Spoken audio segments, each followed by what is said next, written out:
Ready steady and go. ও ভাই, কিন্তু আপনাদের মধ্যে অনেকেই আমাকে একটা কোয়েশ্চেন আস্ক করেন যে ভাইয়া 2GB র্যাম দিয়ে কি আমরা পাবজি HDR গ্রাফিক্সে খেলতে পারবো? আমি বলবো অবশ্যই খেলতে পারবেন। ওহো, কি অবস্থা সবার। This is Symphony atom 2। হ্যাঁ, সিম্ফনি একের পর এক বোম ফেলে যাচ্ছে আপনাদের উপর এবং আপনারা অনেকেই কনফিউজ হয়ে যাচ্ছেন যে আগের বোমটা বেশি পাওয়ারফুল ছিল না নতুন বোমটা বেশি পাওয়ারফুল। এই নিয়ে আলোচনা করব আজকের ভিডিওতে যে নতুন বোমটা আসলে কতটুকু পাওয়ারফুল। কিন্তু সিম্ফনি অ্যাটম 2টা বাংলাদেশে লঞ্চ হয়েছে 7790 টাকায়, আর সেম প্রাইসে সিম্ফনির Z18 মার্কেটে অলরেডি অ্যাভেলেবেল। এখন আপনারা অনেকেই কনফিউজ হতে পারেন এবং হচ্ছেনও যে আমি কোন ফোনটা কিনবো, অ্যাটম 2 নাকি সিম্ফনি Z18। ভিডিওর শেষে অবশ্যই আমি আমার অপিনিয়ন শেয়ার করব যে আসলে আপনাদের কোনটা নেওয়া উচিত। কিন্তু আপনারা যদি চান আমি এই ফোন দুটার মধ্যে একটা এক্সট্রিম স্পিড টেস্ট নিয়ে আসতে পারি এবং সেই এক্সট্রিম স্পিড টেস্টে আমি অন্তত বেঞ্চমার্ক রান করব যাতে করে আপনাদের সুবিধা হয় ডিসাইড করতে যে আপনারা কোনটার দিকে ঝুঁকবেন। তো হ্যালো গাইস, কেমন আছেন সবাই? আমি রবিন, আপনারা দেখছেন মোবাইল বাড়িতে। চলুন শুরু করা যাক। আমি ধন্যবাদ জানাচ্ছি সিম্ফনি নট টাওয়ারের স্টার পাওয়ারকে যারা এই ফোনটি আমাদের কাছে পাঠিয়েছে। আপনাদের কোনো সিম্ফনি ফোন লাগলে সেখানে যেতে পারেন। মোবাইল বাড়ি কোডটি ইউজ করলে অবশ্যই আপনারা সেখানে ডিসকাউন্ট পেয়ে যাবেন। তো প্রথমে আমরা ঝটপট করে আনবক্সিংটি দেখে আসি। বক্সটি খুললেই প্রথমে আপনারা ফোনটি পেয়ে যাবেন। ফোনটি যদি সাইডে রাখেন তাহলে প্রথমে আপনারা পেয়ে যাবেন একটি চার্জিং অ্যাডাপ্টার এবং একটি USB কেবল। তার সাথে পেয়ে যাবেন একটি ডিসেন্ট কোয়ালিটির হেডফোন এবং তার সাথে আপনারা পেয়ে যাবেন একটি সিম এজেক্টর টুল এবং এর সাথে একটি ট্রান্সপারেন্ট কেস দেওয়া হয়েছে এবং ট্রান্সপারেন্ট কেসটি লাগালেও মোটামুটি খারাপ দেখা যায় না। তার সাথে দেওয়া হয়েছে একটি ওয়ারেন্টি কার্ড, এছাড়া আর কিছু এখানে দেওয়া হয়নি। এই কভারটি লাগালে কতটুকু প্রোটেক্ট করতে পারে এই ফোনটিকে সেটা যদি আমরা একটু দেখতে পারি, কারণ আপনার হাঁটু থেকে বা আপনার পকেট থেকে মাটির দূরত্ব 1.5 ফিটের মতো হবে। সো 1.5 ফিট উচ্চতা থেকে আমরা একটা ড্রপ টেস্ট করে দেখি আসলে এটি কতটুকু আপনাকে সাপোর্ট দিতে পারবে যদি এই কেসটি আপনি ইউজ করেন। প্রথমে আমরা ব্যাক সাইড থেকে ড্রপ টেস্ট করব। Ready steady go. শব্দ তো ভালোই হয়েছে, দেখা যাক কিছু হয়েছে কিনা। ব্যাক সাইড থেকে কিছু হওয়ার কথাও না। এবার আমরা ফ্রন্ট সাইড থেকে ফালিয়ে দেখি যে ফ্রন্ট সাইডে কি অবস্থা হয়। Ready steady and go. ও ভাই, ভালো রকমের একটি সাউন্ড হয়েছে, দেখা যাক ফাটছে নাকি। ওকে, ক্লিন। যাই হোক, আমি আমার টেবিলের উপরে ফালাইছি, আর আপনারা অবশ্যই এটা ফালায় চেক করবেন না মাটিতে, কারণ অবভিয়াসলি ফ্লোর টেবিল থেকে শক্ত হয়, সো ফেটে যেতে পারে। কিন্তু ট্রান্সপারেন্ট কেসটা এতটা খারাপ না, আপনাদেরকে মোটামুটি একটি প্রোটেক্ট করে দিবে আর কি। তো প্রথমে আসা যাক ডিজাইন এবং বিল্ড কোয়ালিটিতে।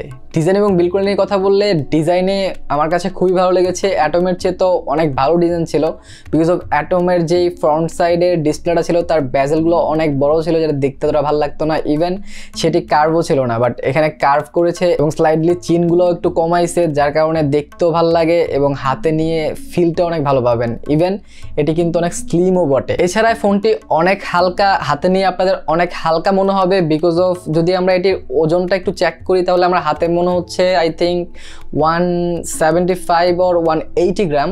Let's wait. Wow, it's close to 190 and seriously হাতে এতটা ফিল হয় না। হাতে 175 এবং 180-র মতোই মনে হয়। যাই হোক, এটি অনেক স্লিম অ্যান্ড পাতলা একটি ফোন, যার কারণে দেখতে অনেকটা প্রিমিয়াম মনে হয়, যে 7000 টাকার ফোন আপনাদেরকে মনে হবে না 7000 টাকার। এবং ব্যাকশেলের ডিজাইনটা এখানে একটা টেক্সচার যুক্ত করে, যেটা Z18-এ ছিল এবং রিসেন্টলি Z40-তেও ছিল, যেটা আমার কাছে ভালো লাগছে। অ্যান্ড ক্যামেরা থেকে সানরাইজের মতো কিছুটা বের হয়, যেটা দেখতে আসলে এতটা খারাপ লাগে না।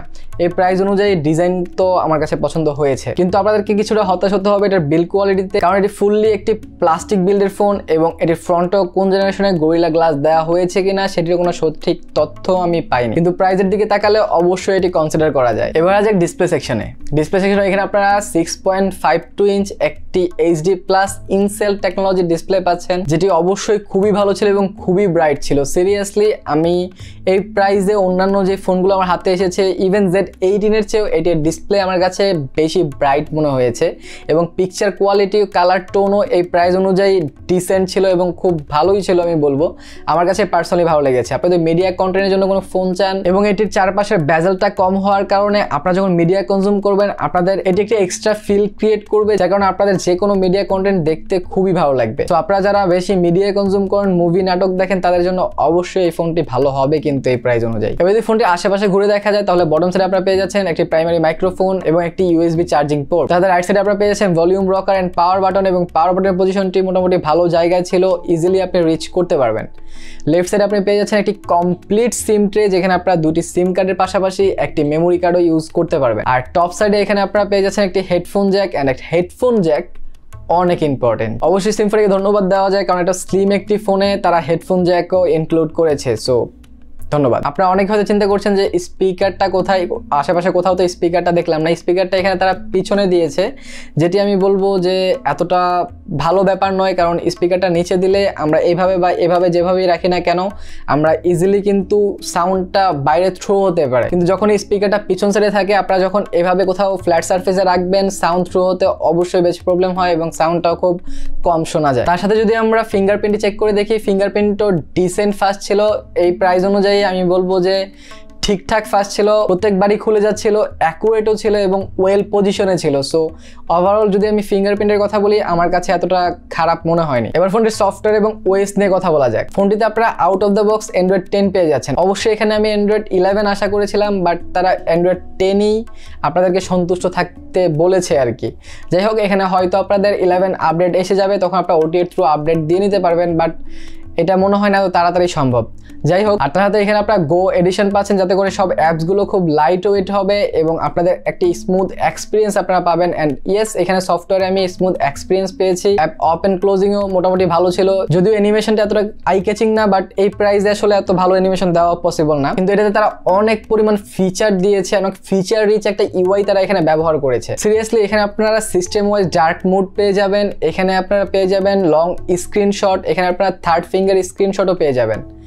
এখানে আপনারা নেভিগেশন বার চেঞ্জ করতে পারবেন, ইভেন আপনার নোটিফিকেশন প্যানেলটি ফিঙ্গারপ্রিন্টের থ্রু নামাইতে পারবেন, উঠাইতে পারবেন। তার সাথে আপনারা এখানে ওয়ান হ্যান্ড মোড পেয়ে যাচ্ছেন, যাতে করে আপনার এক হাতে ইউজার এক্সপিরিয়েন্সটাও খুব ভালো হবে এটাতে। তার সাথে এক ক্লিকে নচ হাইড করতে পারবেন বা নচ ইন করতে পারবেন, ওই অপশনও আপনারা কিন্তু এখানে পেয়ে যাচ্ছেন। আর সবচেয়ে ভালো লেগেছে এখানে হোম স্ক্রিন কাস্টমাইজেশনটা, এখানে আপনারা লটস অফ কাস্টমাইজেশন পেয়ে যাবেন। আপনারা নিজেদের ইচ্ছে মতো সবকিছু কাস্টমাইজ করে নিতে পারবেন। ইভেন আপনাদের যে আইকনগুলো আছে সেগুলো আপনারা অনেকগুলো শেপে এখানে ক্রিয়েট করতে পারবেন। লাইক এখানে রেক্ট্যাঙ্গেল আছে, এখানে আপনারা সার্কেল আছে, এখানে আপনার স্কোয়ার আছে, বেশ কিছু অপশন আছে যেখানে আপনারা এগুলো চেঞ্জ করতে পারবেন। এবার যাক পারফরমেন্স সেকশনে।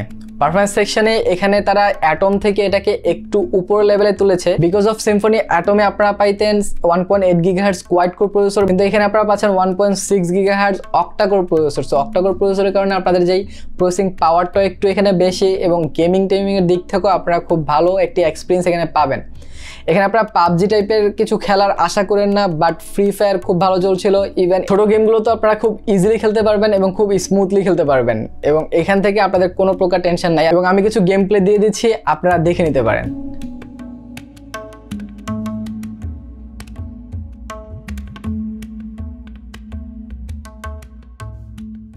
কিন্তু দুই একবার অ্যাপ ক্র্যাশ হয়ে গিয়েছিল আমার হাতে থাকা অবস্থায়, বাট ওইটা কেন হয়েছে আমি জানি না, হয়তো সফটওয়্যার বাগ হইতে পারে, নেক্সট আপডেটে ঠিক হয়ে যাবে। কিন্তু দুই একবার সফটওয়্যার ক্র্যাশ হয়েছিল আর কি। এবার আমরা যদি র্যাম রোম নিয়ে কথা বলি, তাহলে এখানে আপনার 2GB র্যাম পাচ্ছেন এবং 32GB রোম পাচ্ছেন।